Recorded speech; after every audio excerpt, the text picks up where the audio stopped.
Ladies and gentlemen, yours truly, the Sultan of Sense. Even in his absence, I remain Kobe when it comes to the Cologne collection. Rest in peace to Gigi. The freestyles are flagrant. Today, we talking fragrance. And the fragrances that we talking about are the lost gems in my collection. The sense that I never really got a chance to reach for, but I'd like to revisit them. Let's get into this. I'm what they fear, black man with intelligence. Ghetto fab splashed with a dash of elegance.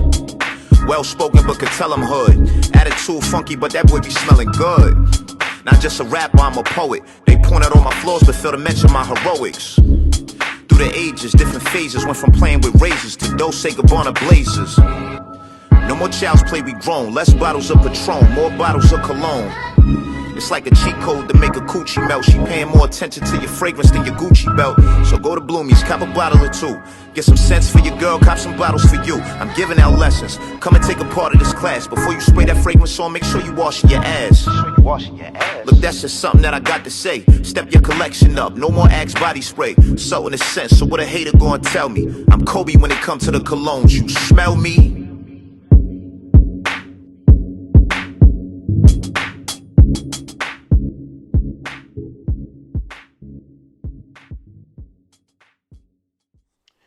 I live in New York City. We get 4 very distinct seasons here.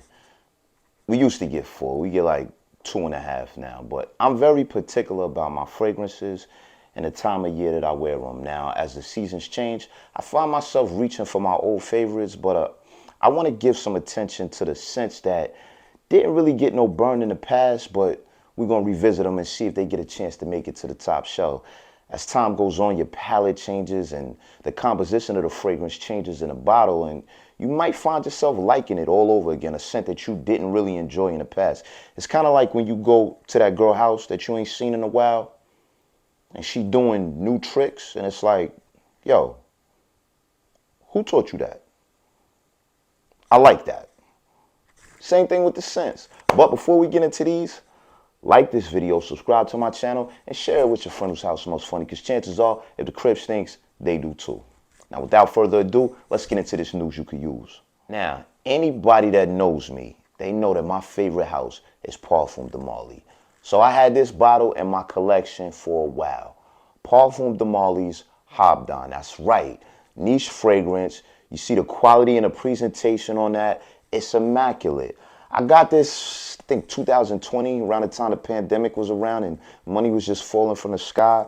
Now, out of all my Parfum de Marly scents, this was probably my least favorite at the time. It has like a real formal connotation to it. And like I said, I got it during the pandemic. We wasn't going nowhere, let alone anywhere formal. So it never got the burn that it probably should have gotten, but I'm going to give it a chance. Now, I recently got Haute. That's a formal scent in itself from the house of Parfum de Marly as well. But we're going to give Hobdon a chance. We're going to see if it makes it to the top shelf. Now, the next bottle, I don't know if it really belongs on this list because it got a lot of burn from me previously. So it's not that I didn't like it. It's just I haven't reached for it in a while. And I'd like to revisit this scent. This is John Varvatos' Dark Rebel Rider. I got this very early on in my fragrance journey. I turned into a bit of a snob, started getting them niche fragrances, and I ain't reached for my old friend in a while. This is a dark, elegant, like, badass fragrance. This fragrance right here, when I don't care what nobody has to say about me, this is what I put on. And I haven't put it on in a while, and it's time to revisit it.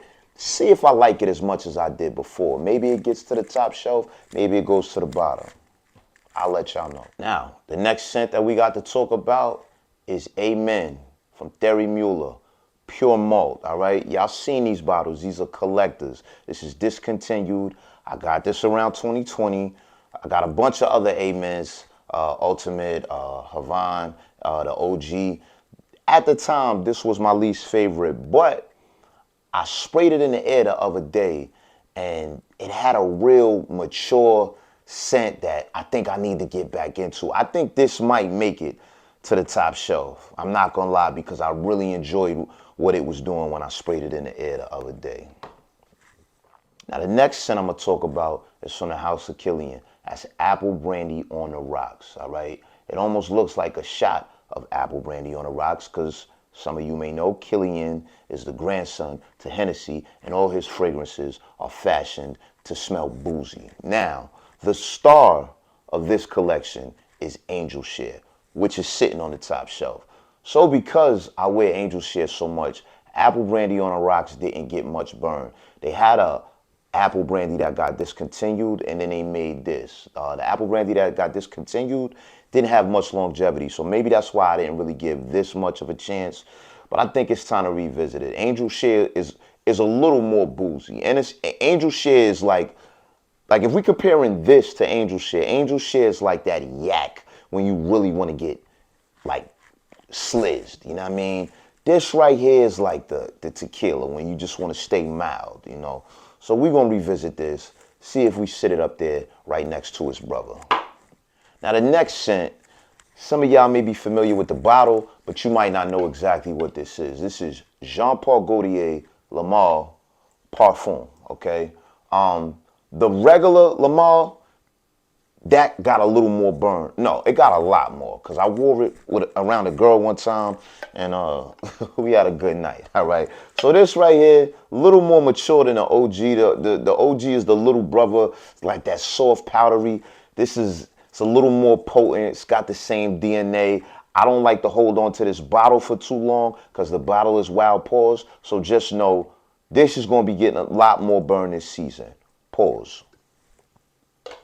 And last but not least, we got Versace Dylan Blue, all right?